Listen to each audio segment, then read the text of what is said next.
definitions about Indian media. This is not a media which defends fundamental rights. This is not a media which defends human rights. I'm not saying that I'm not using this word as a blanket term. There may be some journalists, there may be some organizations, but they are in very small numbers. Large part of Indian media is not a defender of fundamental rights. They are not a defender of constitutions, which provides a right to privacy as a fundamental right, which Kajju sir and Majid sir would elaborate more on that. But Indian media, which and Godi media, I call it Godi media, is a defender of government. That's why they are defending government, not educating people about this virus, this software, and the dangers attached to this kind of software. सवाल सिर्फ इनका सरकार को बचाने का नहीं है, लोगों की भी चिंता नहीं है कि इस बहाने उनको एजुकेट करें कि आज की दुनिया में दिस इज पॉसिबल थिंग कि आपकी सारी प्राइवेसी जा सकती है. In Indian society, the issue of privacy has not been understood the way it should be understood in the changing scenario of this internet explosion and this mobile explosion. This has your economic implications also. कोई आदमी सिर्फ Pegasus से आपकी बातचीत नहीं सुन रहा है, आप बाथरूम में कैसे नहा रहे हैं वो नहीं देख रहा है. अब सरकार ये भी देखना चाहती है तो दैट्स अ डिफरेंट थिंग. फिर प्राइवेट बाथरूम को ही खत्म कर देना चाहिए, लोगों को पुराने पब्लिक बाथरूम में आ जाना चाहिए, पब्लिक बेदिंग करना चाहिए. पर लोग ये नहीं समझ रहे हैं कि आपके फोन में सब कुछ है. आप फोन से अब बैंकिंग करते हैं. पेगासस के जरिए ये पॉसिबल है कि आपके सारे इकोनॉमिक एक्टिविटीज के डेटा को मैप कर लिया जाए और एक दिन आपको बैंकरप्ट कर दिया जाए. ये बहुत बड़ा डेंजर है. तो इसलिए अगर मीडिया सरकार को डिफेंड करना चाहता है तो वो करेगा ही, उसको कहने की जरूरत नहीं है. लेकिन वो ये काम भी नहीं कर रहा है कि लोगों को एजुकेट किया जाए कि इस तरह के पॉसिबल टारगेट से आप बर्बाद हो सकते हैं. सिर्फ आपकी तस्वीरें, आपकी बातचीत रिकॉर्ड नहीं हो सकती हैं, बल्कि आपको इम्प्लीकेट किया जा सकता है. अभी आप ऑपोजिशन की डिमांड को देखिए. Opposition has been rightly pointing everything, but not one thing they are missing very prominently. What? Bhima Koregaon case में आर्सेनल, मतलब पेगासस से पहले आर्सेनल ने रिपोर्ट दी है कि जो इनकी इलेक्ट्रॉनिक फोरेंसिक की गई है, यूएस में कराई गई है, उसमें ये बात आती है कि बहुत सारे एक्यूज्ड से के मोबाइल के लैपटॉप में एविडेंसेस इंप्लांट किए गए, फेक एविडेंसेस इंप्लांट किए गए, जिसकी वजह से इतनी हाई क्रेडिबिलिटी के लोग जेलों में हैं, जो हमेशा से ह्यूमन राइट्स के डिफेंडर रहे हैं और जिन्होंने इसके लिए they have paid a huge price. Harvard से पढ़ाई करके बस्तर में जाके गरीबों के लिए काम करना और उनके लीगल राइट के लिए काम करना बहुत कुछ छोड़ने जैसा है. अगर वो हार्वर्ड में पढ़ने के बाद सुप्रीम कोर्ट में वकालत कर रही होती सुधा भारद्वाज, तो आज वो करोड़ों वो प्राइवेट जेट से चल रही होती. पर उन्हें एक इस तरह के स्टैन स्वामी के केस में क्या हुआ? तो अपोजिशन इसकी बात नहीं कर रहा है कि पेगासस के आने से पहले आर्सेनल आ चुका था और आर्सेनल बता चुका है कि इस तरह के एविडेंसेस इंप्लांट किए गए हैं और उनको इंप्लीकेट किया गया है. उसको लेकर कोई रेज नहीं कर रहा, कोई कोर्ट नहीं जा रहा है कि ये 10-12 लोगों की जिंदगी का सवाल है. और पता नहीं है कि अगले नंबर में काजू साहब के मोबाइल फोन में इतने, हम सब कोई भी इतने टेक सेवी नहीं है. इरफान आप हो सकते हैं, माजिद साहब नहीं हो सकते, मैं नहीं हो सकता हूं, काजू साहब नहीं हो सकते, उनके पास इतना टाइम नहीं है, शायद एबिलिटी नहीं है कि पीछे के 10,000 मेल को जाकर सर्च करें कि कोई इसमें दूसरा सोर्स से ईमेल तो आया है कि नहीं आया है. और ये पॉसिबल है कि मेरे नाम से ही ईमेल चला जाए और वो रात में सो रहे हैं और उनके ईमेल से जवाब चला जाए मुझे, और हम दोनों अरेस्ट कर लिए जाए। और ये इस तरह से इस फोरेंसिक एविडेंसेस को लेकर किसी प्रकार की जांच या उसकी बात नहीं हो रही, जबकि इसके बारे में मीडिया रिपोर्ट्स हैं।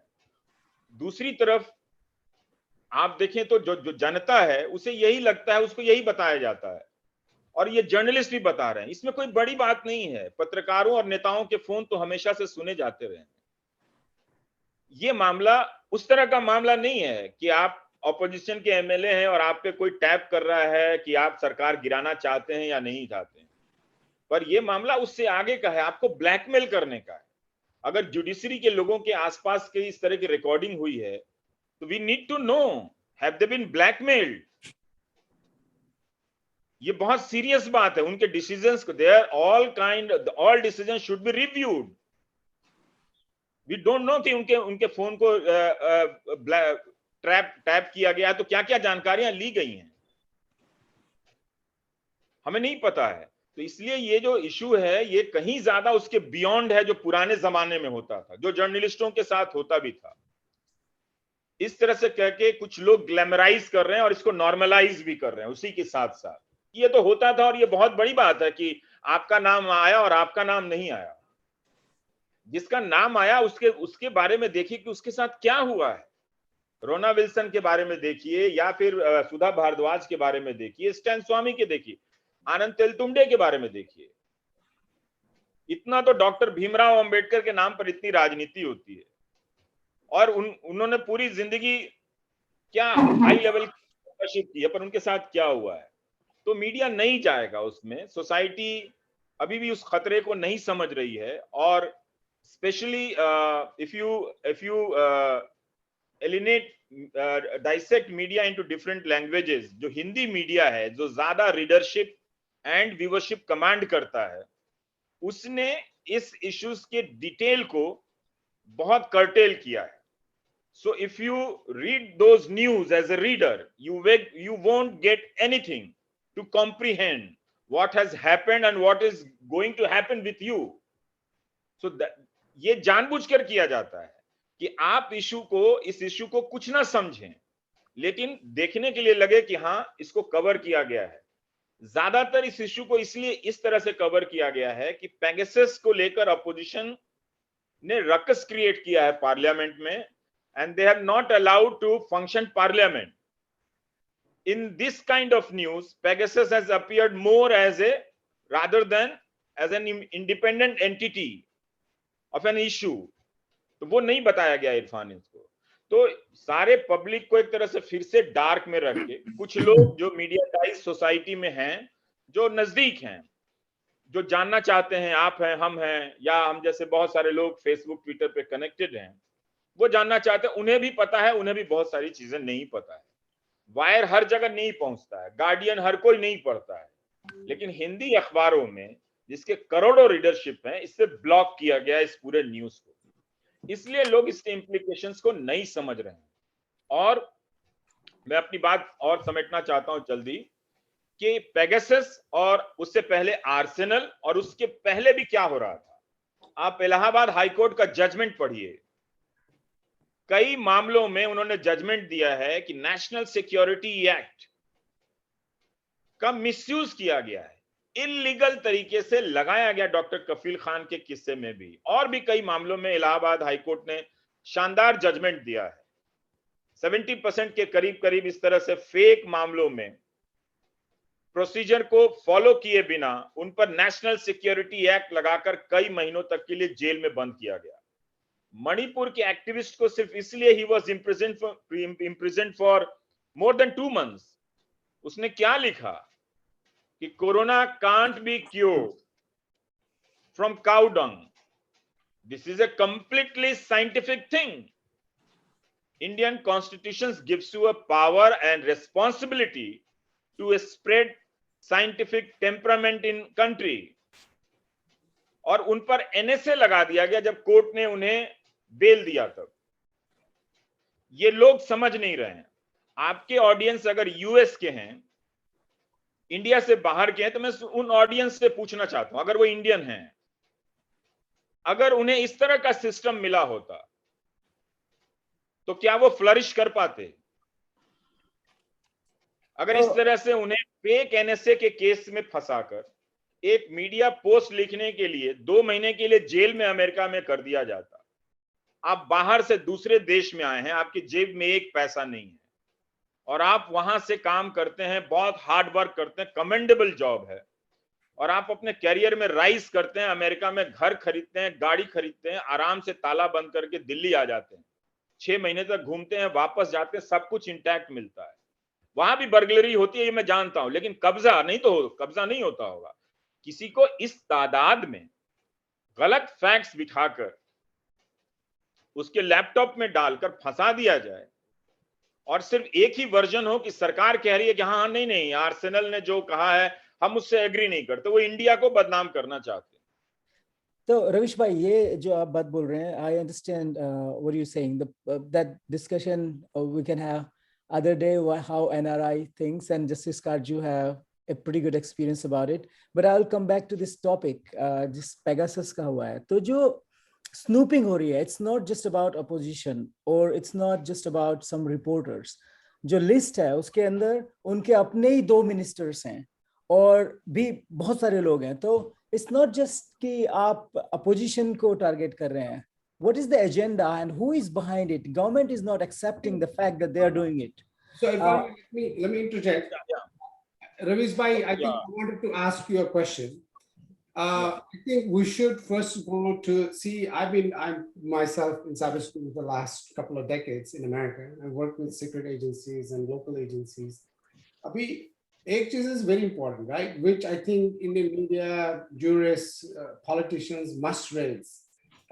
Because this surveillance is nothing new.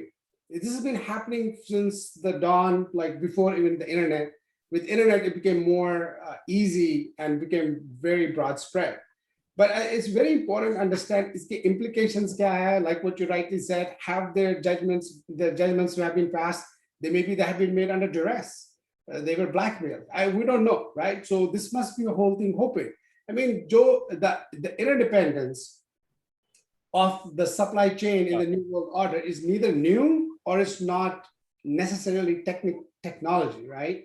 But like Jalali Sahab, there is a difference कि ये सिर्फ सर्वेलेंस नहीं है, ये आपके लैपटॉप में, आपके फोन में एविडेंस प्लांट कर सकता है।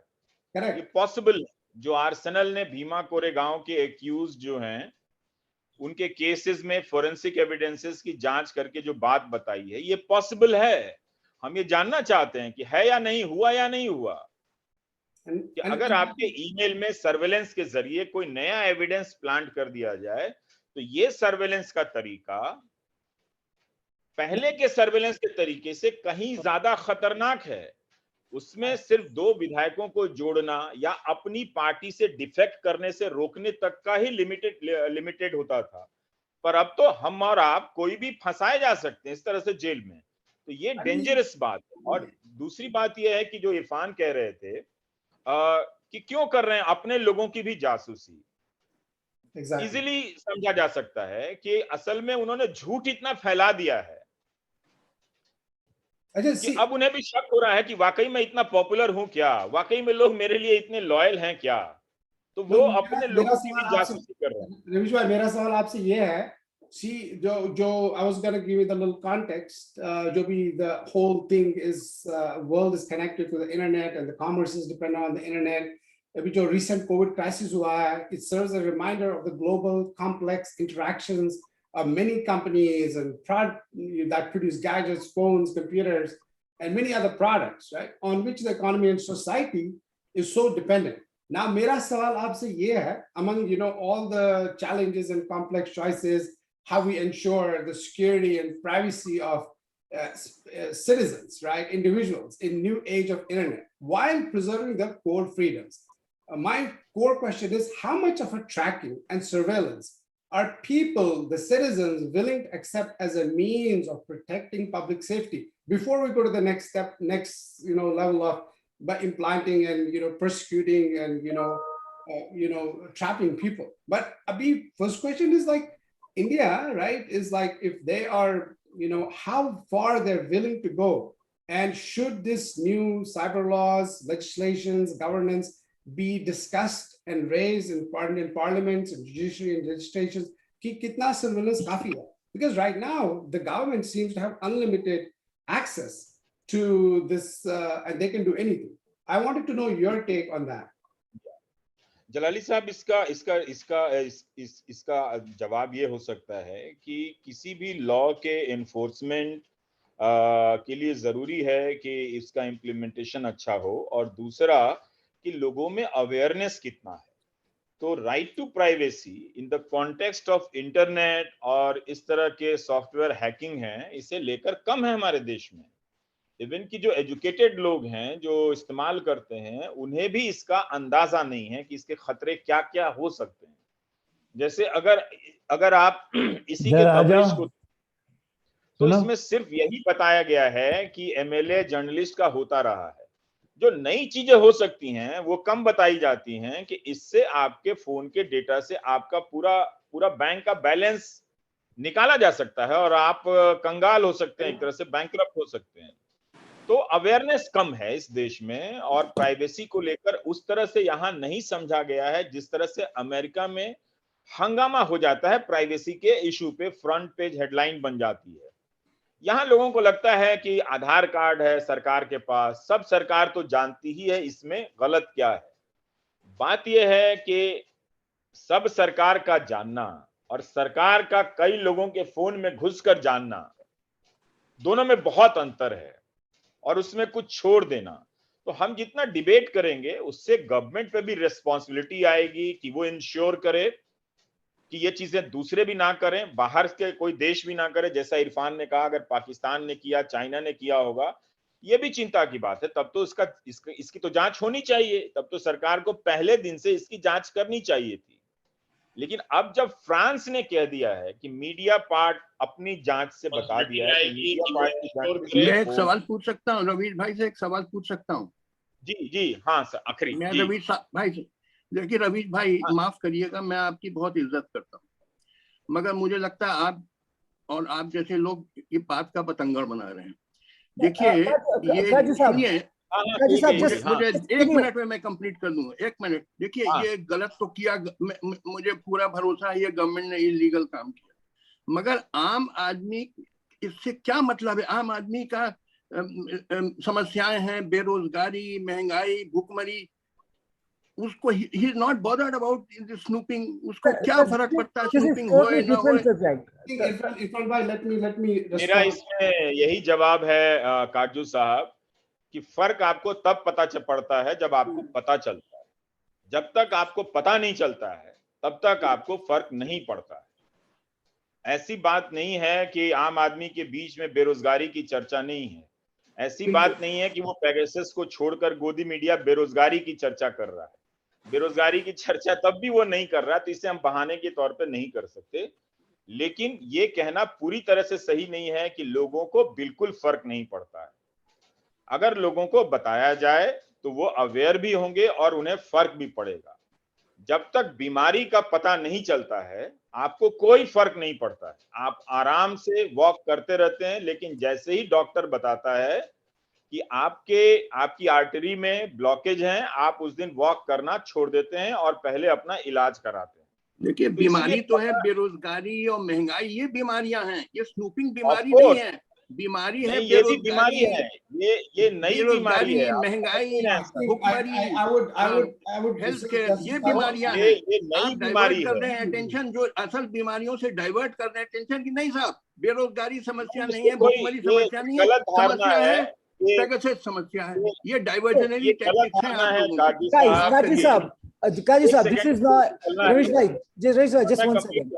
First of all, this is not, please do not speak overlap to each other. Kaju sir, please, I request you. And मैं एक दो लाइन में बोल के खत्म करूंगा, फिर मैं जाऊंगा माफी चाहते हुए। आप बोलिए प्लीज। Thank you. ये है कि जरूर आपको लगता होगा कि ऐसा नहीं है कि पेगासस के आने के पहले बेरोजगारी पर इस देश में चर्चा हो रही थी, बिल्कुल नहीं हुई। भारत सरकार ऐसा नहीं है कि बेरोजगारी को लेकर बहुत कंसर्न है, बिल्कुल नहीं है। जब पार्लियामेंटेरियन ने क्वेश्चन किया है पार्लियामेंट में कि मार्च 2020 से लेकर मार्च 2021 के बीच कितने लोग अनएम्प्लॉयड हुए हैं। गवर्नमेंट के पास डेटा नहीं है इस 1 साल का, और कहीं भी अनएम्प्लॉयमेंट को लेकर चर्चा नहीं है। लोग बहुत डिस्ट्रेस में हैं। तो don't blame Pegasus for that. आपकी बेरोजगार होते हुए भी आपकी प्राइवेसी कॉम्प्रोमाइज्ड होगी, वो और ज्यादा खतरनाक है। तो इसलिए इस पे तो चर्चा हो ही नहीं रही है। आपको लगता होगा कि यहां बहुत चर्चा है, यहां चर्चा ही नहीं हो रही है। प्रॉब्लम यह है, ऑपोजिशन को इस पे चर्चा करनी चाहिए। लोगों का ह्यूमन राइट, बेरोजगारी भी ह्यूमन राइट है और यह भी ह्यूमन राइट है। आप दो ह्यूमन राइट में एक ह्यूमन राइट को इंपॉर्टेंट नहीं कह सकते और इसको एक को लेस इंपॉर्टेंट नहीं कह सकते। Human right is a human right, life is a life, right is a right, constitution is a constitution. ABCD नहीं कर सकते उसमें। So thank you. मुझे बच्चों को मैंने प्रॉमिस किया था कि आज संडे जाऊंगा, लेकिन इरफान को हाँ कहते हुए मुझे याद ही नहीं रहा कि मैंने ऐसा प्रॉमिस किया है, तो इसलिए मुझे जाना है। पर carry on. Thank you Irfan. ये जो रविवार की बदकही जासूस सुन रहा है, ये परमानेंट आपका टैगलाइन है अभी? नहीं, आज की चर्चा के लिए है। अच्छा, ये बहुत सीरियस इशू है। आप लोग चूंकि दूसरे तरह के अनुभव के हैं, माजिद साहब बताएंगे कि लीगली इसको चैलेंज करना कितना मुश्किल हो जाता होगा। आपको वकील हायर करना है, कोर्ट जाना है, महीनों सालों लग जाते हैं। राइट। और आप NSA लगा दे कोई DM, तो कोई मजाक बात है कि आप एक बात लिख रहे हैं कि कोरोना से साइंटिफिक तरीके से ही क्योर होगा। ये तो हमारे प्राइम मिनिस्टर भी कहते हैं कि साइंस की बात कीजिए। और उन्हीं के एक स्टेट में जाकर एक आदमी को 2 महीने के लिए जेल, और कलेक्टर NSA लगा देता है और उस कलेक्टर के खिलाफ कोई एक्शन नहीं लेता है, कोर्ट ने भी नहीं लिया। तो कौन प्रोटेक्ट कर रहा है? तो आप पर, हम पर, आपके एक पोस्ट पर आपके खिलाफ NSA लगा दिया जाएगा। No, Ravish bhai, you know, I 100% agree with you, and I have to, sorry, Justice Kaju, I have to really disagree with you on this one. I mean, you cannot, economy jo aap bata rahe hain na, that's why I give the background in this whole thing. Ki internet is the backbone of economy now. It is like breaking the laws on internet is almost breaking into your house, robbing your bank, or breaking into your privacy. It is no different. So we need to create awareness among the people. Like I said, there is lack of awareness. If this kind of a thing happened in US, the guys will be in jail. So, I mean, it's very important we understand the importance of internet and its security, as in like your bank balance. Jaise aapka bank balance hai, safe hai bank mein, there is security, you know there is a money sitting in there, nobody's going to touch it. Likewise, internet is a backbone of our life these days, our economy. I mean, whole economy just got so disrupted. I mean, with this can get disrupted with the internet. That's why I give the background. But anyways, thank you, Ravish bhai. Thank you. Thank you. Thank you. Have a good day. मिलेंगे, अच्छे से बातचीत करेंगे. Thank you. Sure. So we have almost two politicians here, but they have their own profession as well. And I will go to, before I go to Alkaji, I'll go to Majid Saab. As in India, the case have been filed seeking a direction from the Supreme Court on the protection of basic fundamental rights to privacy and free expressions under Article 14, 19, and 21 of the Constitution. So the people who are getting snooped, do they have this right? Or do they make any case? Do they have any case at all? Good morning to everybody in India and good evening to my friends in US. रविश जी को मैंने सुना और उन्होंने बहुत ही अहम बात कही है। मैं चाहूँगा कि रविश जी रहें ताकि वो थोड़ा सा ये समझ लें मैं जो कहने जा रहा हूँ। देखिए, inclusion into privacy is itself a very serious matter. Supreme Court of India has recently very loudly reiterated and not repeatedly that right to privacy could be considered as a right included in right to life. यानी article 21 में जो सबसे अहम fundamental right भारतीय नागरिकों को दिया गया है वो जिंदा रहने का हक, और जिंदा रहने के हक में शामिल है राइट टू प्राइवेसी। जब सुप्रीम कोर्ट ये कहती है तो if you are violating right to privacy, you are violating right to life. This is number one. Number two, right to privacy में इंक्लूड करना कि भाई किसी की प्राइवेट बातें सुन रहे हैं या कोई राजनीति की बातें कर रहा है, सरकार के खिलाफ कुछ कह रहा है, प्रधानमंत्री के खिलाफ बातें कर रहा है, वो सब तक तो कुछ भी उस हद तक समझा जा सकता है। हालांकि ये गलत है, हम इसको एक्सेप्ट नहीं करते, अप्रूव नहीं करते, मगर ये इतना संजीदा या गंभीर नहीं है। It is not as serious as is implanting false evidence. This is what Ravish has said. This must warn each one of us. Any person worth, you see, who understands human rights, who understands fundamental rights, would jump when he hears that implanting false evidence is possible through this spying process. This is too much. उन्होंने एक case का भी हवाला दिया और उन्होंने बताया कि किस तरह से ये बात सामने आई है कि आपके सॉफ्टवेयर में, आपके इंटरनेट, आपके मोबाइल पर या आपके दूसरे इंस्ट्रूमेंट्स पर किसी चीज़ को इम्प्लांट किया जा सकता है।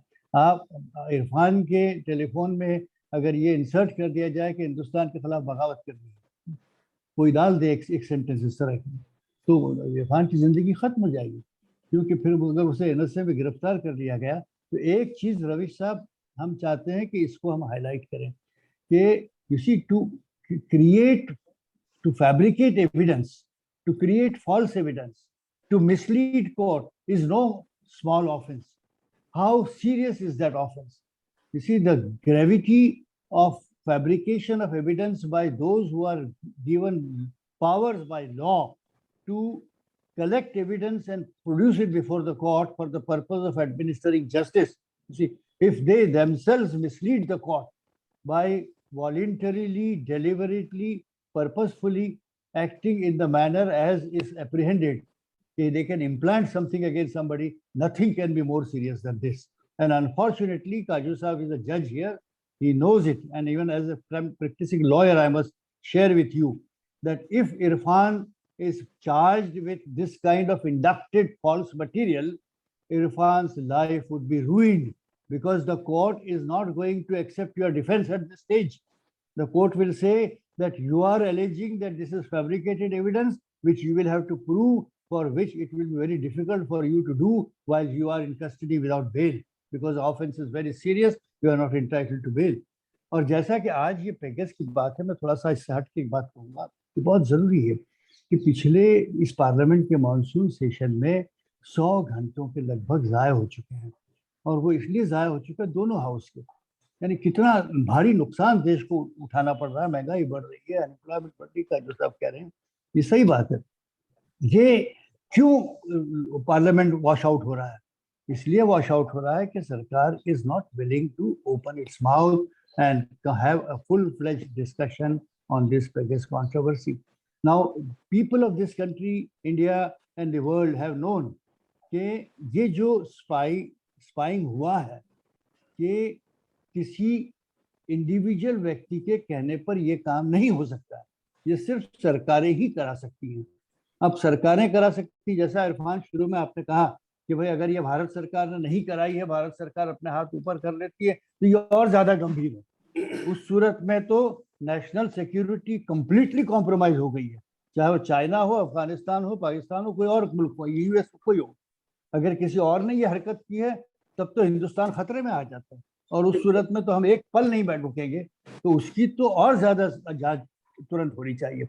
लेकिन अगर भारत सरकार ने खुद नहीं किया है, इस तरह का स्टेटमेंट पार्लियामेंट फ्लोर पे नहीं आ रहा है, इसकी वजह क्या है? और ये देखिए जो चुनिंदा लोग हैं, हालांकि इसमें 2 बीजेपी के लोग भी होंगे जिन पर शायद सरकार को शक होगा कि ये हमारे खिलाफ हमारे घर का भेदी ही है, वो उससे हमें उसमें नहीं जाना है। हमें ये मालूम करना है कि क्या, और दूसरी अहम चीज ये है कि ये it is not been done for free, it has cost heavily. तो ये पैसे किसने दिए हैं, किसने दिए, किसको दिए, इसकी तस्दीक नहीं होनी चाहिए।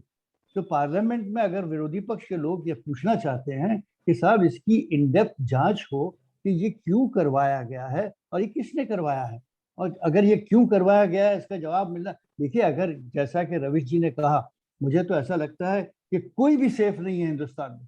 140 करोड़ लोग जो बसते हैं, उनमें से जिसको भी चाहे, सरकार में बैठे हुए, सत्ता में बैठे हुए, जिनके पास एजेंसीज हैं, वो किसी के भी किसी सॉफ्टवेयर में कहीं कुछ भी इंडक्ट कर सकते हैं, और एक मरतबा वो इंडक्ट करके आपको एनएसए लगा के कोर्ट में भेज दिया गया तो आपको बेल नहीं मिलेगी. I as a lawyer practicing criminal law for almost 50 years, I must tell you that howsoever innocent you be, howsoever credible you have been, howsoever good services you may have done for the nation, yet once is brought to the notice of the court that, well, there is something found in your software that you are doing something against the nation, you are gone for good for months and years. Why 1 or 2 months? The cases don't come up for years, and people have died in custody. We have seen fathers' death now recently. In any case, हमारा ये मानना है कि आज देश में इस पर जो चर्चा हो रही है, उच्चतम न्यायालय के सामने ये मैटर आई है, और हम चाहते हैं कि एन राम ने जो पहल की है कि सुप्रीम कोर्ट का दरवाजा खटखटाया है, अदालत जो है हिंदुस्तान की सुप्रीम कोर्ट, उस पर उससे ये उम्मीदें हैं, आज भी हमें अपने अदलिया से उम्मीदें हैं कि वो जिस तरह से पिछले कुछ दिनों में राइट टू प्राइवेसी को हाईलाइट करते रहे, वो ये इस मामले की गहराई तक जाकर इसकी सच्चाई को लोगों के सामने लाएंगे. So, Majid bhai, I think very good points. I have a follow-up. Let me first of all put a couple of points to rest. First point, that there is a country outside India that's responsible for spying, let's say China or Pakistan. I think that is simply not possible, because अभी आप देखें, जैसे आपने बताया, this software costs money. It's licensed software. एक phone को tap करने के लिए आपको 50 लाख रुपए चाहिए. Now, number one, and number two, when this company NSO is an Israeli company, and Israel has a very close relationship with India, and recently came to highlight just this desh mein Benjamin Netanyahu, the ex-prime minister of Israel, here wherever he went, most likely NSO software, this Pegasus, was sold. Now that means there is a collaboration between the government of Israel, and maybe not, but definitely they must be aware. It cannot be without them, as per recent reports. And so if the government is aware, and there is an Israeli defense minister, they are kind of coming up with some kind of a statement. So it will not, even if, let's say, they sold it to China for counterterrorism, or to some other country, to Hungary or some other country, which I highly doubt. Let's say they sold it to I think they sold to Hungary, and they want to do surveillance on India, NSO will know that this country is surveying people in India and is against their licensing, and they will terminate the contract right away.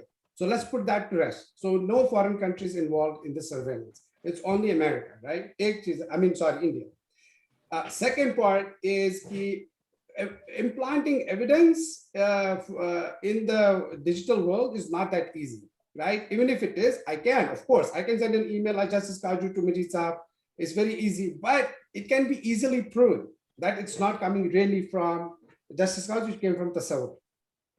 So ye batein, I think we should put to rest these two topics. One very important subject is that we must know there is a straight violation of privacy, and it is a serious crime. Ab aapse ek sawal tha, Majid Saab. You know, although it may sound technical, but every action and every reaction in cyberspace has a legal and cyber legal implications. So Information Technology Act of 2000 in India categorizes cyber crimes in two ways. Ek to, you can use computer as a target. Misal, using a computer to attack other computer, jaise wo hacking kiya, ransomware kiya, worm kiya, wo kiya. That's one way. Second is using a computer as a weapon. This is Information Technology Act of India, right? The cyber crimes are defined like two ways.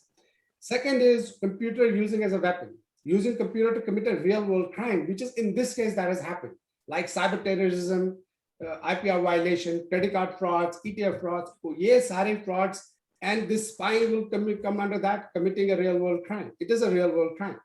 Now, as per Section 66F of Information Act of 2000 in India, Information Technology Act of India, a person can face life imprisonment if he or she denies authorized person the access to the computer resource, attempts to penetrate, access a computer resource without authorization. That means even penetrating an iPhone or a phone without an authorization, with an aim to threaten the unity, integrity, privacy, security, or a sovereignty of a nation or individual is a non-bailable offense. Now, when someone, whether institution, corporation, or individual, is threatening the privacy and integrity of other individual without the authorization, Shouldn't this equally be considered as a non-bailable offense, whose perpetrator should be imprisoned for life? What's your thought, Mr. Memon, on that? You see, IT Act has certain powers given to the investigating agency for the purposes of collecting evidence. But at the same time, attempts were made while legislating this particular fresh act to provide some safeguards also. But then unfortunately, all in all, the act is yet to, since it is not a very old act, and since it is a very new law, the act has yet to get thorough test through various decisions of Supreme Courts, which may take some time.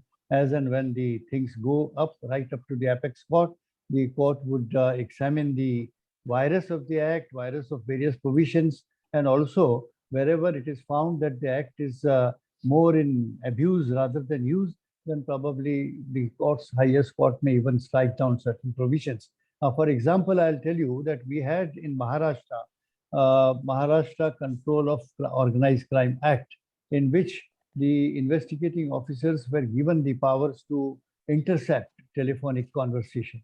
Now, this kind of provision was found to be rather dangerous for people's privacy at that point of time. And the Bombay High Court was approached, and the court had struck down that particular provision because it was found to be more in abuse than in use. But let me tell you one thing, that we are on guard once when we are discussing some fruitful conclusion may we see emerge from this discussion, this talk. And more particularly, when Ravish ji has pointed out, there are two different things which you also referred to now. One is merely having surveillance. दूर से सिर्फ आपके घर में घुस जाना और सुनना कि आप क्या कर रहे हैं, ये एक बात है. और दूसरी बात बहुत ज्यादा खतरनाक है कि आपके घर में कोई चीज रख देना, आपके घर में आकर एक एक्सप्लोजिव डाल रख देना या कोई ड्रग रख देना और चले जाना, और उसके बाद आपको उस ड्रग के केस में या एक्सप्लोजन के केस में इन्वॉल्व कर लेना, ये बहुत खतरनाक है. And this is what has been happening, and I think all of us must raise our voice against this kind of abuse which is disastrous. And unfortunately, as I said earlier, I would repeat it, but it is very important that unfortunately till date, our courts have not taken very seriously the cases of fabrication of evidence and false involvement of the people, which has resulted in miscarriage of justice. Such people must be exemplarily punished so that others do not do it. But unfortunately, that is not happening. So I would like to finally complete the wrap up what Majid Bhai said. I think Majid Bhai बोल रहे हैं कि you know there is a difference between घर के बाहर surveillance करना और घर के अंदर घुस के surveillance करना. This is a serious crime. And second, you know, these laws are under still discussions. It's a new thing, and these people should be severely punished. Thank you, Majid Saab. I think a very good point. And Irfan, back to you. Yeah, so we have another, Alkaji, should I call you a politician or just a, Yeah. Okay, cool. Politician. So Alkaji belongs to Congress. And my question is, I think this question was for any politician, politician who is in opposition now. So we have so many cases nowadays in recent years, couple of years, there are so many, like the piece of cakes that opposition got, and they could have, you know, tasted it in whatever they wanted to, including COVID, including farmers' agitation, and then mishandling of the COVID. And this is very, very serious, way serious. There are many other issues, such as, you know, the situation against minorities, but opposition won't speak about it because then they have this fear of this polarization. So they have very, very careful, you know, steps or a careful mind to speak about those issues. But these issues, which are directly associated to the majority of the people, it's not related to any particular minority, Muslims or any other, but it is related to the Indian citizen. What is the opposition doing at this moment? And Majid Saab said one thing, that Mr. N. Ram, and there is another person who took this case to the court, the Supreme Court of India. If opposition do not have any other way, why do not they go to the Supreme Court along with all other people? what are they doing? Right. Thank you Irfan, आपका इबादत खाना का, और शुक्रिया करती हूँ मार्कंडेय काटजू का कि आपने मुझे इस पैनल में शामिल किया है और रवीश जी को सुनने का मौका पहले आपने मुझे दिया, माजिद मेनन साहब को सुना, अच्छा लगा। लेकिन अब राजनीतिक पक्ष में रखूंगी जी। आरोप लगे, काटजू साहब ने भी सवाल उठाया और अच्छा लगा। काटजू साहब ने मुझे लगता है सोच समझकर जो भी कहा वो सोच समझकर कहा, क्योंकि यहाँ पर एक पक्ष है, यहाँ जिनकी जासूसी हो रही है वो है, जो जासूस हैं वो नहीं है। तो ये जो सवाल है ये जासूस पूछ रहे हैं। So we have called those people and they committed that they will appear, but nobody appeared.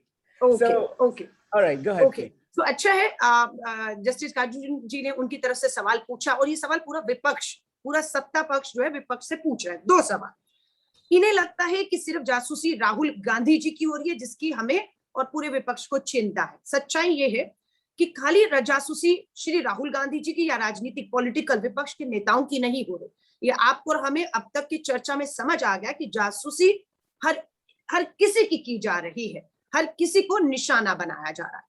दूसरा कि विपक्ष जो है मुद्दों से भाग रहा है, मुद्दों पे चर्चा संसद में हम नहीं चाहते। ये हम ही विपक्ष है जो पिछले 8 महीनों से किसान कृषि कानूनों पर चर्चा चाहता है, किसानों के मुद्दों पर चर्चा चाहता है, 3 काले कानून वापस चाहता है। लेकिन सुनने को क्या मिलता है सत्ता पक्ष की मंत्री से? क्या कहते हैं? ये किसान नहीं मवाली है। अब जिस सरकार के मंत्री की मंशा ये हो, आप कैसे उम्मीद कर सकते हैं कि वो सदन में इस मुद्दे पर ईमानदारी से चर्चा चाहते हैं? पहला। दूसरा, महंगाई, बिल्कुल ठीक कहा, महंगाई बहुत बड़ा, आपने कहा आम जनता से, 134 करोड़ की जनता से सीधा जुड़ा मुद्दा महंगाई मुद्दा है। महंगाई पर चर्चा होनी चाहिए, पेट्रोल, डीजल, एलपीजी गैस, बिल्कुल चर्चा होनी चाहिए। लेकिन जब सदन होता है तो मध्य प्रदेश के एक मंत्री बताते हैं कि 1947 में नेहरू जी द्वारा दिया गया लाल किले का पहला भाषण महंगाई के लिए, गिरती अर्थव्यवस्था के लिए दोषी है। अब आप कहां इनसे बहस करेंगे? अब आप कोरोना पे आ जाइए। हमने ये पूछा, कोरोना महामारी पर दूसरी लहर में हमने ऑक्सीजन की कमी से लोगों को मरते हुए देखा है। सरकार की तैयारियों में चूक हुई। आगे की तैयारी क्या है? जवाब आपके सामने सदन में आता है कि सरकार मानती है, सरकार के अनुसार एक भी मौत देश में या राजधानी दिल्ली में ऑक्सीजन के बिना नहीं हुई है, और सरकार चाहती है जो वो कह रही है वो अंतिम सत्य है, उसे हम मान लें। और उसी के मद्देनजर राहुल गांधी जी हो, पूरा विपक्ष एकजुट होकर खड़ा हो गया, क्योंकि ये हमला हमारी उन संवैधानिक संस्थाओं पर है इरफान, जिन संवैधानिक संस्थाओं पर इस देश के 134 करोड़ देशों का विश्वास है, 134 करोड़ लोगों का विश्वास है। तो ये कैसे उन लोगों से नहीं जुड़ा हुआ, मैं पूछना चाहती हूँ। ये सीधा उनसे जुड़ा हुआ है। आप महिला पत्रकारों की जासूसी कराते, रोहिणी सिंह होगी, स्वाति चतुर्वेदी होगी, विजेता सिंह होगी, क्यों विजेता जो हिंदू की लिखती है हिंदू अखबार में, उन्होंने क्या खुलासा किया था? उन्होंने तो खुलासा किया कि भारत सरकार का जो जासूसी के लिए जो फंड है वो 33 करोड़ से एक ही साल में 333 करोड़ बढ़ गया। और वो तब बढ़ा था जब हमने इस देश में पठानकोट पर हमला होते हुए देखा, हमने पुलवामा हमला होते हुए देखा, हमने गलवान वैली में हमला होते हुए देखा। तो ये जो फंड है, ये जो जासूसी का सॉफ्टवेयर है, ये तो राहुल गांधी जी ने ठीक कहा, हथियार था ना, हथियार की तरह इस्तेमाल होना था। और किसके खिलाफ? आतंक के खिलाफ, क्रिमिनल्स के खिलाफ, देश की सुरक्षा के लिए। लेकिन जो लिस्ट हमारे सामने आती है उसमें किसी भी आतंकी, किसी भी क्रिमिनल, किसी भी फाइनेंशियल फ्रॉड करके जो देश को चुना करोड़ों रुपए का लगा के भाग गए, उनकी जासूसी का नाम नहीं आता। उनकी जासूसी होती तो देश का आम आदमी को क्या फर्क पड़ रहा, बता रहे, जो देश छोड़कर करोड़ों का फ्रॉड लेकर भाग गए ना, अगर उनकी जासूसी की होती तो ये जो देश का आम गरीब आदमी का इन बैंकों में पैसा है ना, वो उन तक पहुंच पाता, जो 15-15 लाख का वायदा था। तो प्रभावित लोग हो रहे हैं। एक सवाल है आपके लिए। I believe you can answer me that question. So as far as snooping is concerned, opposition are making some comments such as the Rajiv Gandhi snooped Dr. Gyani Jail Singh. Oh, he was President Gyani Jail Singh. Also, our Pranab Mukherjee, I remember some years ago when he was perhaps finance minister or home minister. Finance minister. And Dr. Manmohan Singh was the prime minister. he himself said that his office was bugged. So looks like this is a normal process in any of the government, that they keep an eye on somebody. So how this snooping gate is different than that the previous one? Irfan, एक तो अब तक की चर्चा में मेरे जैसा आदमी भी समझ पाया ही कि टैपिंग और हैकिंग क्या होता है। टैपिंग इस देश के अंदर एक लीगल प्रोसेस है, लीगल है। देश की हमारी बहुत सी एजेंसीज टैपिंग करती आई हैं और उसमें किसी को कोई परेशानी नहीं, अगर देश की सुरक्षा से किसी भी चीज से जुड़ा हुआ है। ये बात हैकिंग की हो रही है। हैकिंग मतलब आपको अमीश जी ने भी सबने बताया, हैकिंग और टैपिंग मतलब आप सिर्फ मेरी बात सुन रहे हैं। हैकिंग मतलब आप मेरे मोबाइल के अंदर घुसे हुए हैं, आप मेरी बात ही नहीं, एसएमएस, व्हाट्सएप, वीडियो, फोटोग्राफ्स, और आप इतना ही नहीं उनसे ले ही नहीं रहे, आप डाल भी रहे हैं मुझे एक क्रिमिनल साबित करने के लिए।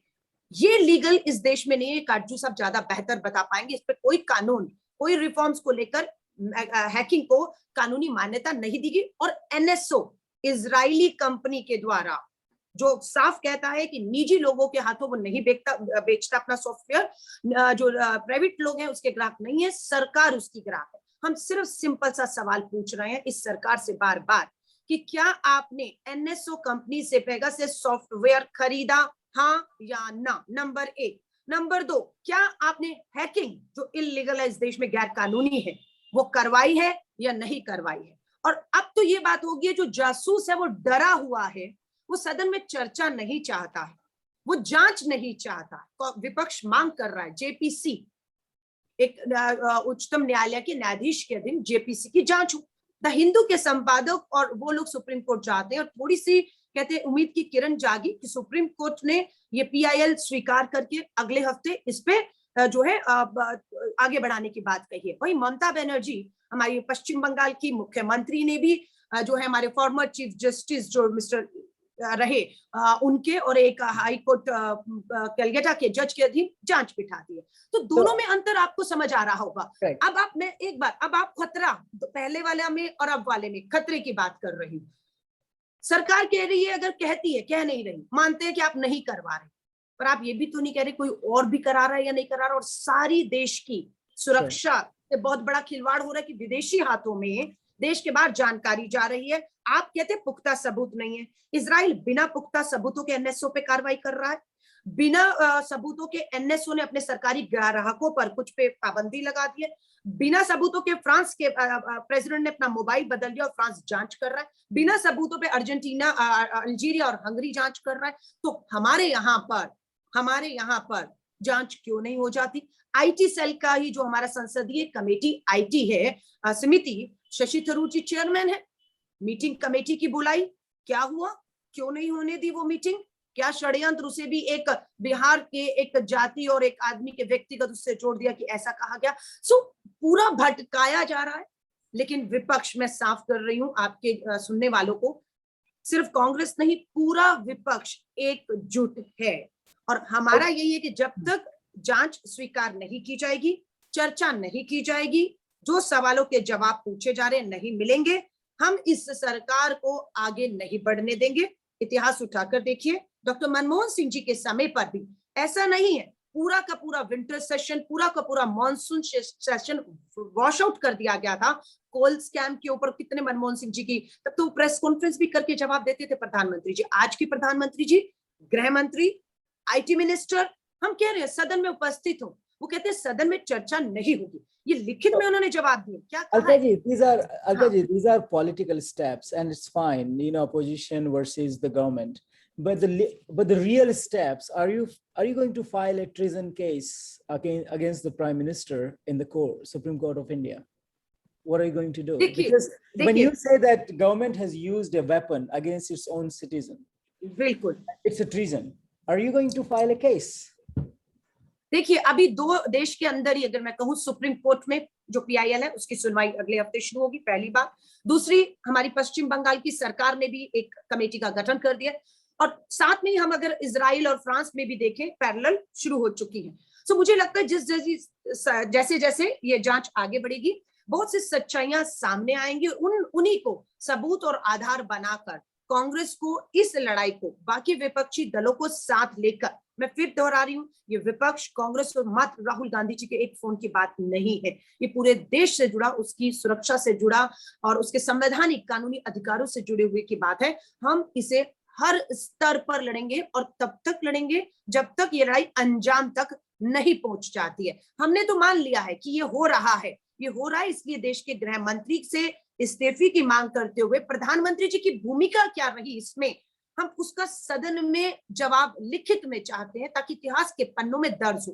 क्योंकि टीवी चैनल की डिबेट में सच्चाई कभी सामने नहीं आती। डिबेट में कांग्रेस का प्रवक्ता भाजपा के प्रवक्ता से बहस करता है और बहस जो वो बैंकॉक तक पहुंच जाती है। ये आपने भी देखा कितने निचले स्तर पर चर्चा होती है। तो मुझे लगता है ये लड़ाई को लोकतांत्रिक तरीकों से सदन के अंदर, संवैधानिक तरीकों से और कानूनी तरीकों से अदालतों में लड़कर और जल्द इसको अंजाम तक पहुंचाया जाएगा। क्योंकि मुझे लगता है कि हाई कोर्ट के, सुप्रीम कोर्ट के जजेस किस तरीके के दबाव में है। इसी स्नूपिंग में एक पूर्व जज का नाम आता है कि वो अप्रैल में उनके ऊपर यौन शोषण के आरोप लगते हैं अप्रैल में, और इस स्नूपिंग में, इस हैकिंग में उनका भी नाम है कि उनके फोन टैप किए गए, जो पीड़ित लड़की थी उसके टैप हुए, और नवंबर आते आते जो केस उनके पास था उसका क्या फैसला हुआ, वो जज आज राज्यसभा के सांसद है। तो इसी तरह इस वाले मामले में भी लोगों को थोड़ा सा रहता है कि क्या निकल कर बाहर आएगा, क्या केंद्र की सरकार यहाँ पर भी अपना दबाव, अपना सत्ता ताकत के दम पर संवैधानिक पदों पर बैठे लोगों पर दबाव बनाती आई है,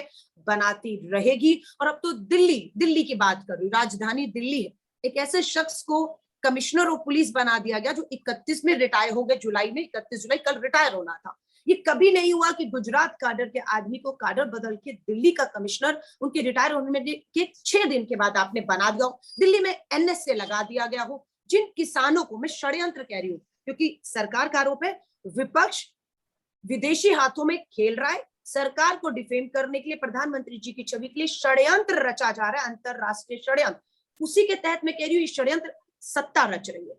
ये सत्ता ने 26 जनवरी को दिन किसानों को बदनाम किया था, पूछना चाहते 15 अगस्त से पहले वही सरकार उन्हीं किसानों को जंतर मंतर पर आने की इजाजत दे देती है जब पार्लियामेंट चल रहा है, NSA लगता है, नया कमिश्नर आता है। तो षड्यंत्र जो है वो लगातार, इतिहास उठाएंगे सरकार का 7 सालों का, आपको दिखेगा। नागरिकता कानून आंदोलन हो, किसान आंदोलन हो, आज विपक्ष जो आवाज उठा रहा है, सरकार खुद अपनी ताकत का, मैं कहूंगी, गलत इस्तेमाल करते हुए उन सभी आवाजों को कुचलकर मात्र एक सत्ता के खिलाफ षड्यंत्र, देश के खिलाफ एक षड्यंत्र बताकर जो है, मुझे लगता है कामयाब हम होने नहीं देंगे। लड़ाई कठिन है, मुट्ठी भर विपक्ष है बिल्कुल, क्योंकि 303 से ऊपर सांसद हैं, सत्ता दोबारा पूर्ण बहुमत से नरेंद्र मोदी जी को मैंडेट मिला है। सदन में तो नेता विपक्ष भी कहें आधिकारिक रूप से नहीं दिया गया है नंबर की वजह से। तो sorry, I have a question for you. I think please. This is good. This is all. We appreciate your feedback on that. I mean, you mentioned that tapping is okay and hacking is not okay. वो tapping होता रहा है and it's okay. But the point is, जैसे आपने बताया कि how do you know? Number one, 2-3 चीजें आपने, I'm trying to point.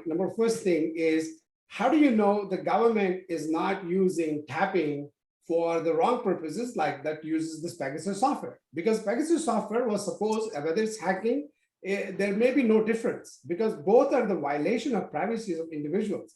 Tapping में आपने कहाँ तक, where do you really stop? Where do you draw a line that you are not really surveying or violating privacies of innocent individuals? There are no way where you are using that to your advantage, whether political, economic, or any other. That's number one.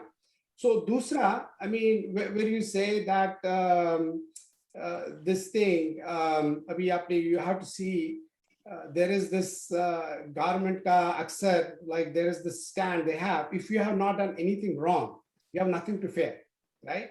So that this government always says that. I don't know, why do you worry if you're going to wait? But you have to draw a line. So this is a typical argument used by governments and other groups to justify spying activities on their citizens, right? It should not be done. It seems to make sense as most people are law-abiding citizens and hence will not be targeted for surveillance, right? And it will not impact their lives while making their lives more comfortable and safer through elimination of criminals through these kind of tools, whether it's Pegasus, spyware, or it's tapping. Does the government's use of closed circuit television cameras, tapping in and public spaces and warranties and wiretapping have potential to save lives from criminals and terrorists, right? However, it is no different. Abhi aap ye dekhe, this is a very important point. It is no different than wearing a tracking device, just like a criminal on a bail, right? Abhi aap criminal ko bata de, nahi, we are okay. We're going to put a tracking device and we'll let you go on a bail. But tracking device aapne har ek citizen of ke par laga di. Isn't this thing a very dangerous, path the government is taking as a very scenario, and this cannot be dismissed as a paranoia, like Justice Kaju is saying, oh, it's just a paranoia. Aapne to paranoia bana diya iska. So it is a very dangerous slippery slope. I would like to know your thoughts on this, number one. Number two, do you think, since the governments were involved, there's no doubt about that, there was a recent report in this whole process, do you think the governments, outside governments, can basically influence and cause issues with the integrity and sovereignty of a nation? Because now the governments can blackmail a next prime minister or another high official that, look, we have your whole inside information, how you've been using surveillance against your own citizens. So ye do sawal hai. I would like a very precise answer from you on those two subjects. See, आपके दो सवाल के जवाब में यही है कि दो जो बिल है, सुप्रीम कोर्ट कह रहा है सरकार को, data protection bill and right to privacy bill, बहुत से बिल सरकार के लिए लाना चाहते हैं। सरकार ये बिल क्यों नहीं लाना चाहती है, या 2 साल का इंतजार क्यों करना पड़ रहा है इन बिलों को लाकर चर्चा करने के लिए? अब आपका सवाल आता है कि हम डर क्यों रहे हैं। मैं महिला हूं, राजनीति में हूं, विपक्ष में हूं, सत्ता पे लगातार बहुत सी पत्रकार महिलाएं भी हैं, हम लोग भी हैं, हमले करते हैं। अब आप मेरी हैकिंग करेंगे, मेरे फोन की हैकिंग करेंगे, और आप मुझे ये कहेंगे कि मैंने कुछ गलत नहीं किया तो मैं डरूं क्यों? मैंने गलत नहीं किया, मैं डरती नहीं हूं, पर मेरी प्राइवेसी है, ये मेरा फोन है, इसमें बहुत कुछ मेरी पर्सनल चीजें हैं। आप वहां तक पहुंच रहे हैं, आप वहां तक पहुंच रहे हैं, और आपको जो हासिल करना है देश की सुरक्षा के मद्देनजर मेरे फोन से, वो आप हासिल नहीं कर पाएंगे, क्योंकि मैं जानती हूं, इसलिए मैं डर भी नहीं रही हूं कि कुछ गलत होगा। लेकिन आप मेरी निजता पर, मेरी प्राइवेसी पर हस्तक्षेप करके मुझे ब्लैकमेल करेंगे, मेरी बात नहीं, उन सभी की बात कर रहे हैं। बात राहुल गांधी जी ने भी कहा, जिन्होंने गलत नहीं किया वो डरे नहीं। हमने किसी ने गलत नहीं किया, कोई नहीं डर रहा, लेकिन मैं ये अधिकार फिर भी कैसे आपको दूं कि आप मेरे फोन पर किसी विदेशी कंपनी के सॉफ्टवेयर से, गैर कानूनी जो है इस देश में, उससे आप हैकिंग करवाएं। ये सबसे बड़ी बात आ जाती है, जो बार बार ये कहा जा रहा है कि आप डरिए। दूसरी बात हम पूछना चाहते हैं, बिल्कुल सरकार रखे ना सदन के सामने, कि आपने कब कब इस सॉफ्टवेयर का इस्तेमाल करके आतंकी क्रिमिनल्स के खिलाफ कार्रवाई करते हुए बड़ी वारदातों को आप रोकने में कामयाब हुए। मैंने तो आपको बताया है, जब से ये सॉफ्टवेयर 2017 में आईटी मिनिस्टर रविशंकर प्रसाद जी ने, इन्होंने कहा हम ऐसा कुछ नहीं कर रहे, but Ravishankar Prasad IT minister ने 28 नवंबर 2019 को बीइंग आईटी मिनिस्टर सदन में खड़े होकर सवाल के जवाब में जब पूछा गया, तो उन्होंने जवाब दिया कि व्हाट्सएप ने सरकार को जानकारी दी है कि एनएसओ अपने पेगासस स्पाईवेयर के माध्यम से 121 लोगों की जासूसी कर रहा है, ऐसा उन्हें लगता है, और ये जानकारी सरकार को व्हाट्सएप ने दी। सरकार ने सदन में खड़े होकर 121 लोगों की लिस्ट जारी की, और यहां तक का एनएसओ को नोटिस कर दिया। 19 से 20, 20 से 21 आ गया। सरकार ने क्या इस देश को जवाब दिया कि वो कार्रवाई, एनएसओ को जो नोटिस दिया था उसका जवाब आया क्या है?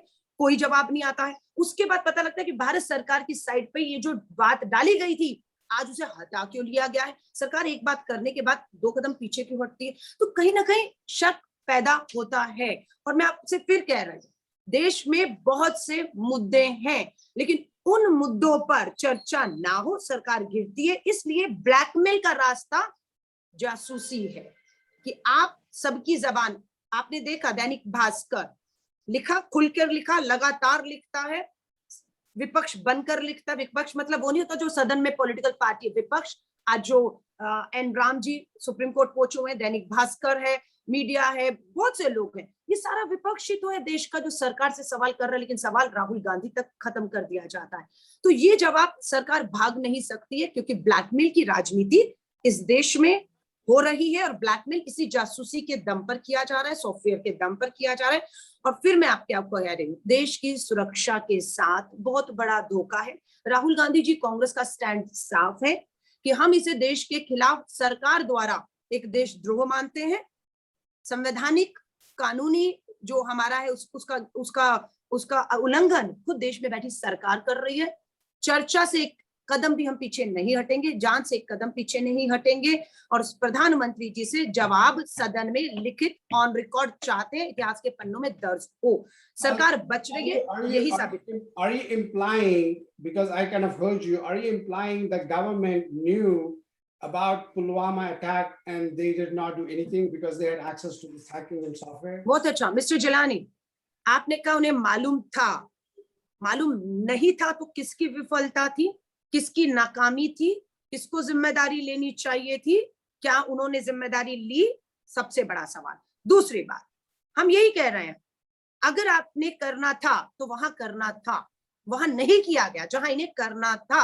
आतंक वारदात हमारे देश में, पठानकोट एयरबेस में हमला, पुलवामा में हमला, गलवान में हमला, वहां नहीं कर रहे। मैं वही तो कह रही हूँ, ये राजनीतिक हथियार बनाकर सरकार अपने खिलाफ उठ रही राजनीतिक आवाजों को लोकतंत्र में दबाने के लिए मात्र इस्तेमाल कर रही है। हमें कोई आपत्ति नहीं होती अगर ये इजरायली जासूसी सॉफ्टवेयर या जो हमारा जासूसी है उसका इस्तेमाल देश की सुरक्षा के लिए लगातार करके ऐसी बड़ी वारदात को फेल किया होगा, लेकिन ऐसा नहीं हो रहा। हमारी दुख और चिंता यही है। और ये सारा हथियार सुप्रीम कोर्ट के जज हो, चुनाव आयोग में बैठे अधिकारी हो, पत्रकार हो, अपने ही मंत्री जिन पे इनको शक है कि वो सरकार के अंदर ही कुछ उनमें हो सकता है, या विपक्ष के जितने नेता हैं, सबको कुछ चलने के लिए यूं ही मुझे लगता है कि भाजपा ने नहीं कह दिया हम 50 साल राज करने वाले हैं इस देश पे। मुझे लगता है उनको लगता है कि पूरी संवैधानिक संस्थाओं को या हर संवैधानिक संस्था पे अपनी सोच, अपनी विचारधारा, अपने एजेंडे को लागू करने वाला शख्स बिठा दिया और इस तरीके से जासूसी करके, ब्लैकमेल करके आप मुट्ठी में ले लेंगे, तो मुझे लगता है बहुत बड़ा लोकतंत्र देश है, यहाँ संभव नहीं है। मार्कंडे काटजू जी मुझसे ज्यादा उम्र में बड़े और इतिहास जानते हैं। सत्ता परिवर्तन हुए हैं, पलटा है सबने और बच नहीं पाएगी ये सरकार। मुझे लगता है बहुत बुरी तरह फंस चुके हैं, बहुत बुरी तरह फंस चुके हैं। अलका जी, इस पॉलिटिकल इशू पे अभी आते हैं आपके पास। एक आपने लीगल एक मैटर एक बताया, जो अभी आपने बोला कि कोलकाता गवर्नमेंट ने कुछ एक कमेटी बनाई है रिटायर्ड जज की और कुछ केसेस चल रहे हैं। एन राम साहब सुप्रीम कोर्ट, तो आई थिंक जस्टिस काजू साहब के पास चलते हैं, बिकॉज जो लीगल एडवाइस है और जो भी जो इम्प्लीकेशंस है इसके, उनसे बेहतर शायद कोई नहीं बता पाए। काजू साहब, जो ये एक जो पैरेलल स्ट्रेटजी है, मतलब मैं इसको अपोजिशन की स्ट्रेटजी बोलूं, मुझे लगता है कि अपोजिशन भी है, जैसे तृणमूल कांग्रेस है बंगाल में, और कुछ इंडिविजुअल कैपेसिटीज है, कुछ मीडिया हाउसेज है जैसे एनराम है, और जो ये लोग, जिन लोगों ने जो कोर्ट में जो ये गए हैं इस केस के, आप किस तरह देखते हो इसको, being a ex Supreme Court justice? What's your view on this whole exercise? Do you think the government will be liable apparently, or do you think that these people have authority to call the ministers or the people who are involved in central government and ask them question? Listen, I myself am convinced that what the Indian government did was illegal. Do you say that Indian government did it? So you approve that Indian government did it? Yeah. Let me come. I am about to give my reasons why I am convinced of that. Why the Indian government did it. If you don't interrupt me, I will give you my reasons. Please. See, there is something called circumstantial evidence also. Everything is not direct evidence. And people have even been hanged on the basis of circumstantial evidence. So people can be convicted on circumstantial evidence. There are three strong circumstantial evidences which go to prove that Indian government bought that cyberware from Pegasus.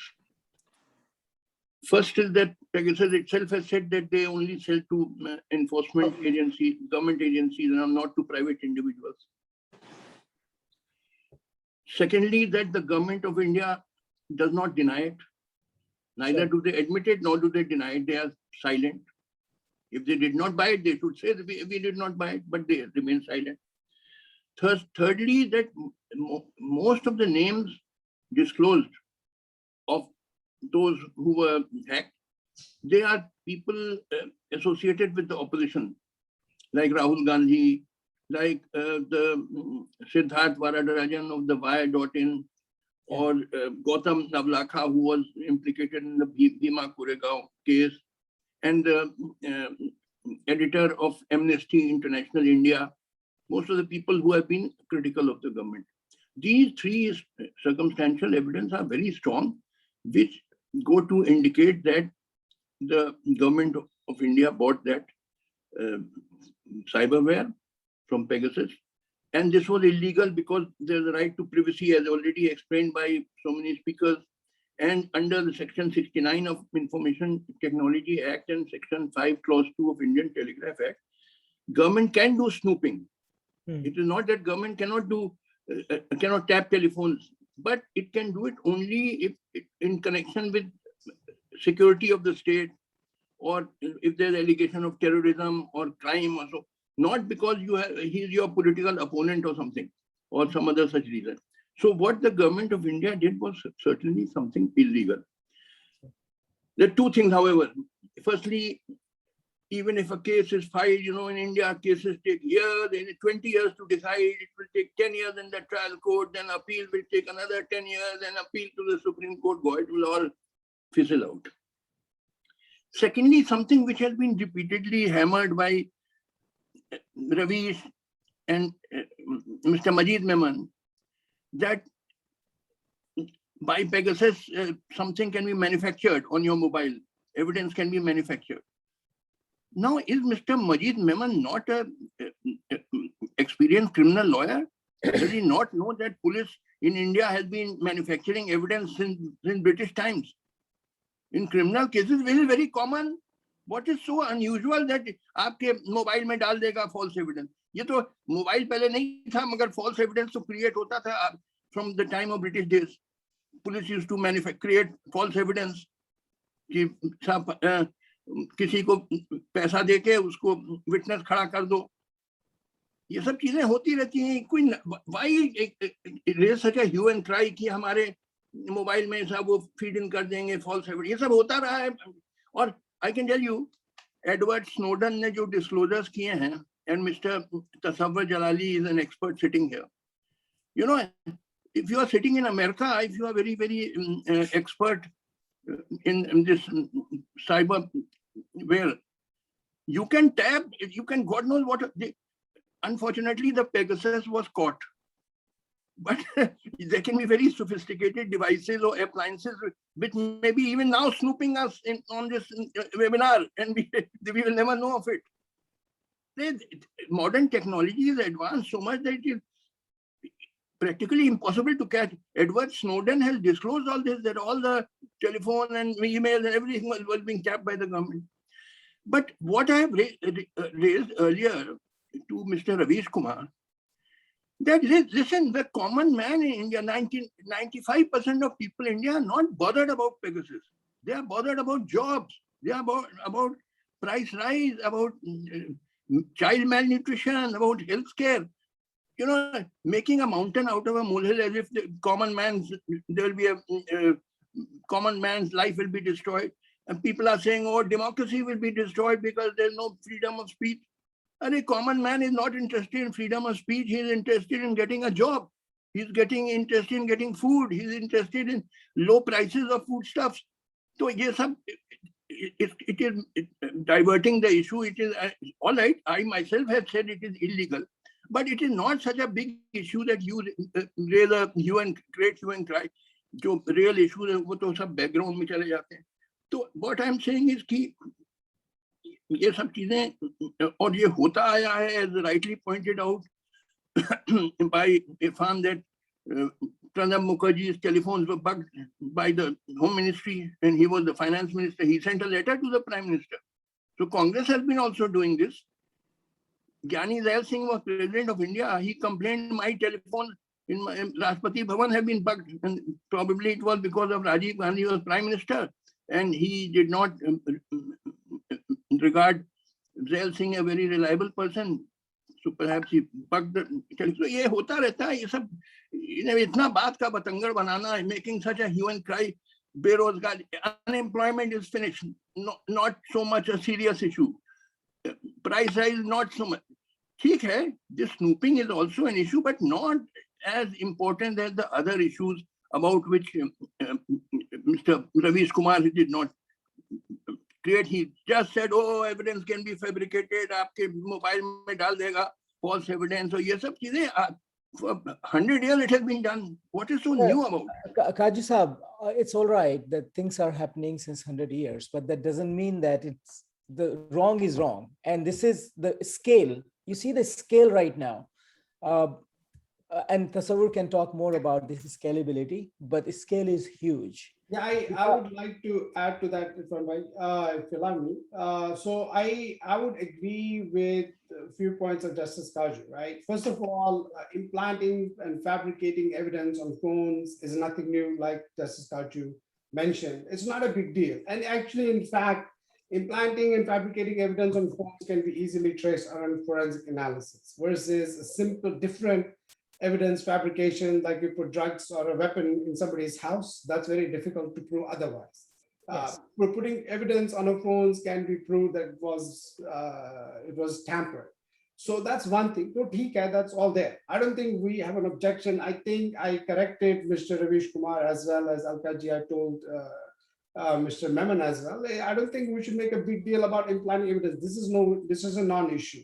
And also that other countries are involved in this is a non-issue because it's not possible. Like Justice Kaju mentioned, that it's very likely that the software was purchased by the government and it cannot be, it is a nation state, software espionage activity. So it cannot be done by ordinary small company without the support of the government.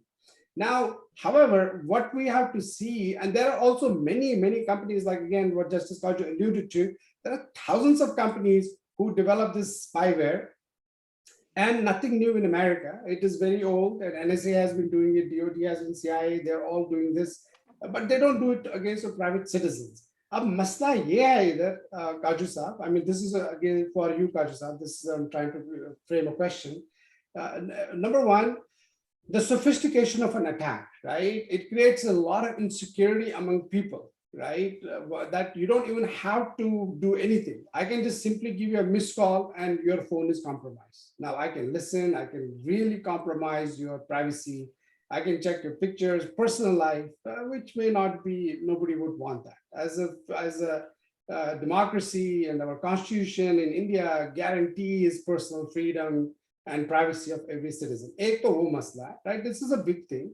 And second, when we talk about economy, because I read your article, recent article, Justice Kaju, where you downplayed the recent incident of Pegasus, saying that it is diverting attention from the real issue, which is economy, which is true. But we have to also understand this spying activity affects and directly affects the economy right away. Like I mentioned earlier, for example, you have a one business. If I'm doing business, now I know the government is spying on me. I will not do business in India. So what will that lead to is me not creating jobs in India, right? Me not bringing money to India. If you look, China is the fastest growing economy, but in spite of that, there is, America has, United States has printed trillions of dollars of paper in the last 2-3 years, which could have scaled, which have created a huge, massive inflation. But in spite of that, economy of America is doing good only because people trust. And there is a huge inflow of foreign investments in America, not in China. Although you would think China is cheap, the economy is growing, people are not investing in China. They're investing in the United States because they feel it is safer. They can trust the government, not to spy on them, not to give a competitive information and business competitive intelligence to the competitor, right? So that is direct impact of economy. So I would like to understand, do you still dismiss the recent spying activity as a non-issue? But Edward Snowden said that government of USA is spying all your email, your telephone, everything is being spied. So what are you saying? Well, those are very specific. Overall, it is not like that every citizen, every business is being spied on. There were very specific cases, which Edward told, right? But Joe, India, man, there is no checks and balances, right? And I agree with you. Like I said myself, the governments, NSA and CIA, they have been spying on people around the world and within the United States for a long time. But going to this extent where you are giving competitive advantage, political advantage, you saw even Trump was lost the election because of such actions, which were non-democratic, and there was a little violation of privacy. So this is taken very seriously in the United States. But I mean, and this spying has a direct effect on economy. So, and again, like what Irfan Bhai said, two wrongs don't make a right, right? If America, NSA is doing wrong, doesn't mean that India should follow the path. And you being a jurist, what do you think of that? You asking me? Yes, all questions are directed to you. I said right at the beginning that I have no doubt that it was the government of India who did it, and it was what the government of India did was illegal. I began my argument by that. But having said that, I said two other things. Firstly, the case will go on and on. In India, judiciary is so slow. When you are a Kashmiri yourself, you would be knowing that on 5th August 2019, when that action was taken, Article 370 was abolished and Kashmiri leaders were arrested. Immediately, petitions were filed in the Supreme Court for their release. Those petitions are still pending. And those people were not released because of court orders. It was the government of India which withdrew their arrest. So judiciary takes years and years. You file a case, it will go on and on, 10 years, 20 years, merrily it will go on. And secondly, I said, subject to what Alka ji says and others say, I respect them. But I feel more important issues are unemployment, price. Terrible things are happening in India, and I'm blaming the present Indian government for that. Please don't think I'm no supporter of the BJP. I'm a strong critic of the BJP. I've always been critical of the BJP. They are to blame for what is going on in India. So don't think when I'm saying this, I'm supporting BJP. But what I'm saying is the common man, how is he bothered about this snooping? You people are holding a webinar and raising a hue and cry. Do you think 99% Indian people are bothered about Pegasus? They are bothered about getting a job. They are bothered about getting nourishing food. They are bothered about healthcare. They are bothered. The farmers are bothered about reasonable prices for their. See, the farmers' agitation is still going on. They are bothered about getting. See, these are the issues. Now you divert the issue and say, no, all these are not issues. You should be unemployed, you should be hungry, but being Pegasus chillate ja rahe. Arey, Pegasus hai ek issue, I am not denying it, but it is a minor issue compared to these major issues. This is what I'm saying. See, Alka ji has a question for you. Alka ji, you are on mute. Please unmute yourself. But I would also like to say, are you implying that people should give up on the judiciary because it takes years to give results? Are you asking me? Yes. Because pardon me for saying so. We all know the Indian judiciary takes years and years, 10 years, 20 years. When I was in the Supreme Court, let me tell you, I got a case before me in the year 2007 when I was in the Supreme Court, which had been filed 60 years earlier in Kanyakumari district. It took 16 years, 60 to come up to the Supreme Court. Another case took 50 years.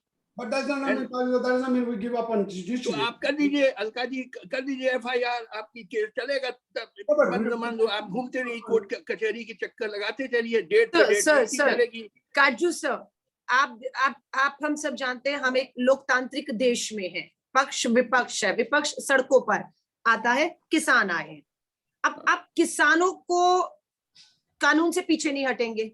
आंदोलन आपको परेशान करता है, सरकार को 5 राज्यों के चुनाव है, मुसीबत खड़ी हो जाएगी, कानून वापस नहीं लेंगे. अब इस्तेमाल इसका कहां हो रहा है, पेगासस का, जासूसी का, कि आप जासूसी कराकर उनके नेताओं को चाहे वो विपक्ष का नेता राहुल गांधी है, चाहे वो किसानों का नेता है, चाहे बेरोजगारी आंदोलन के जो लोग हैं, जो लगातार, या जो गोरेगांव और जो भी जिक्र किया, सबके जो नेता हैं, जो उनकी आंदोलन की रीढ़ की हड्डी है, आप उनकी जासूसी कराइए, उनकी उस रीढ़ की हड्डी को तोड़ दीजिए, और उससे क्या होगा, सब खत्म हो जाएगा और सरकार कामयाब हो रही है। किसान आंदोलन को षड्यंत्र के तहत जासूसी की गई थी।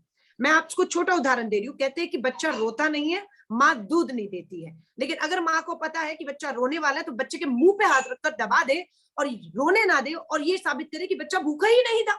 बच्चा भूखा ही नहीं, आपने आवाज सुनी, बच्चा रोना चाहता था, बच्चा भूखा था, बच्चा दूध चाहता था, लेकिन आपने उसका मुंह वही जासूसी पेगासस से ऐसा बंद कर दिया है कि अब सब हरा हरा दिख रहा है, सब खुशहाल दिख रहा है। जबकि हकीकत ये है कि बेरोजगारी मुद्दा है, गिरती अर्थव्यवस्था, पेट्रोल डीजल मुद्दे हैं, और लगातार विपक्ष इसे सड़कों से उठा रहा है। किसान 8 महीने से उठा रहे हैं सर, 8 महीने से उठा रहे हैं, लेकिन सरकार की नियत है ही नहीं कि इन पे हम कानून वापिस ही नहीं होगा। आप चर्चा करा लीजिए कानून। आई एग्री विद यू, मैं आपसे सहमत हूँ, मैं आपसे सहमत हूँ कि ये सरकार दोषी सर, ये है। हथियार बना लिया है, एक जो महंगाई जासूसी हुई है, बेरोजगारी हुई है, इसका सरकार दोषी है, मैं आपकी बात मान रहा हूँ। और सर विपक्ष चर्चा करे ना करे, मैं ये पूछना चाहती हूँ, मान लीजिए सदन खत्म कर दीजिए, पार्लियामेंट शायद टाइम से पहले पिछली बार भी खत्म हुआ, अब भी खत्म कर देंगे, बहुमत के दम पर आप ऑर्डिनेंस लाए फार्म कृषि कानूनों पर, आपके पास बहुमत है, आप ऑर्डिनेंस लाइए, 6 महीने थोपते रहिए,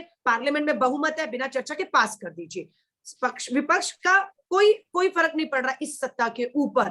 तो इसलिए मुझे लगता है कि विपक्ष पे ठीकरा फोड़ देना कि बेरोजगारी है, चर्चा नहीं हो रही इसलिए बेरोजगारी का हल नहीं हो रहा, विपक्ष दोषी है, मुझे लगता है ये गलत है। गिरती अर्थव्यवस्था, चर्चा कर लीजिए अर्थव्यवस्था पर, नीतियां बदलना तो सरकार का काम है ना, सरकार नीतियां विपक्ष को नहीं बदलनी। तो मुझे लगता है विपक्ष अपनी सीमित संसाधनों में कहें, अपनी आवाज को पूरा अपने का, संवैधानिक संस्थाएं, मीडिया सब मुट्ठी में है, फिर भी आवाजें उठ रही हैं इन मुद्दों पर जो आप कह रहे हैं कि विपक्ष नहीं उठ रहा। और पेगासस, मैं आपसे सहमत हूं, मैं जहां चांदनी चौक से विधानसभा से आती हूँ, अगर मैं लोगों से पूछूंगी उन्हें नहीं मालूम पेगासस क्या है, एनएसओ कहाँ है, इजराइल का, उससे क्या फर्क पड़ रहा है, ये आप और हम जानते हैं कि इससे क्या फर्क पड़ रहा है, इससे कितना फर्क पड़ सकता है देश की सुरक्षा से लेकर लोकतंत्र की हत्या करने में, ये कितना असंवैधानिक, इल्लीगल है, ये आप जानते हैं। इसीलिए उन लोगों की लड़ाई जो इनोसेंट है, जिन्हें कुछ नहीं मालूम है, आपने ठीक कहा, उनकी लड़ाई की जिम्मेदारी तो आपकी और हमारी है ना, लड़ने की, इस लोकतंत्र को जिंदा रखने की, संविधान को जिंदा रखने की। अलका जी, एक आखिरी क्वेश्चन है मेरा आज की शाम का आपसे। मेरे यहाँ में शाम के अभी सुबह हो गई है, तो but for this webinar, I mean, like I said, you have so many weapons at this moment. When I say weapons, like I'm talking about topics. The opposition has so many topics. You know what happened in the United States last year in November? Donald Trump lost the election just because of his mishandling of the corona pandemic. That was the only reason. Otherwise, there was no reason that he would have lost. There was only one reason. अभी India में क्या चल रहा है? अभी नहीं, और कई सालों से चल रहा है। जो अभी आप बोल रहे हो, महंगाई और इन्फ्लेशन और जो नौकरियां और जो बहुत सारे जो सोशल इश्यूज हैं, और उसके अलावा अभी कोरोना मिसहैंडलिंग, उसके अलावा उसके पहले भी वो डिमोनेटाइजेशन और बहुत सारी चीजें हुई है। जो भी मिसहैंडलिंग अपोजिशन से हुई है, that's all right. From now, when things are like everything is on stakes right now. It's like people are walking on the edge at this moment, and I do not know what the future is, like future of India is as a nation, because the government is failing on all the major issues. It's all right. That's okay. Government can do it because they have all the majority, all the power, and they have control of the media and all the institution. It's fine. We can make all these arguments. What is the opposition roadmap to tackle this or to handle this? Is it okay to just make some kind of and forget about the roadmap? थोड़ा off subject हो गया और 90 minutes भी हो गए. Right. So sir, I'm just Irfan. Let me finish just 5 more seconds. It starts right from the moment when you try to explain to the people. And how do you explain them? When you go to any news media or news channel, आप लोग जब उनसे, जो BJP की जो spokes person हैं, उन सब लोगों से बात करते हो, why don't you bring all these substance and rationality and talk about data to them and tell people like this is what is happening. What I see that all the spokespersons of BJP are always, they're very offensive, and then there is no way. So what is the roadmap and how are you planning to handle it? Irfan, आपने America की तुलना India से की कि Donald Trump अपना एक election हार गए। That was just example था, तुलना नहीं की। मैं उसी एग्जांपल से शुरू कर रही हूँ, क्योंकि वहां पर गोदी मीडिया नहीं था, वहां सवाल ट्रम्प से सीधे पूछे गए, यहाँ नहीं पूछे जा रहे हैं। यहाँ पर आप आएंगे हिंदुस्तान में, आपको करोड़ों रुपए का प्रचार है कि हमने कोरोना पे जंग जीत ली, धन्यवाद मोदी जी फ्री वैक्सीन के लिए, ये प्रचार चल रहा है। आप समझ रहे? तो बहुत जमीन आसमान का फर्क है। अगर यहाँ वाला मीडिया अमेरिका की तरह रिएक्ट करे तो मुझे लगता है कि विपक्ष जो है उसे और ताकत मिलती है। हमारा वो पूरा माइनस है, हमारे पास नहीं है। आप रोड मैप की बात करते हैं, doctor Manmohan Singh, he is 87 now.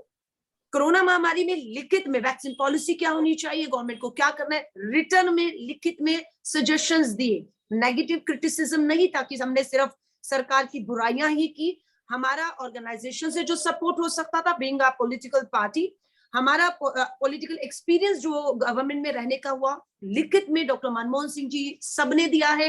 लेकिन सरकार ने उसे कैसे लिया ये सबने देखा है। डॉक्टर मनमोहन सिंह जी के लेटर को किस तरीके से डॉक्टर हर्षवर्धन ने ट्रीट किया, उन्हें जैसे अपना घमंड, उन्हें नहीं चाहिए आपके सुझाव विपक्ष के। उसके बाद हम इनसे लगातार पॉलिसीज पूछ रहे हैं।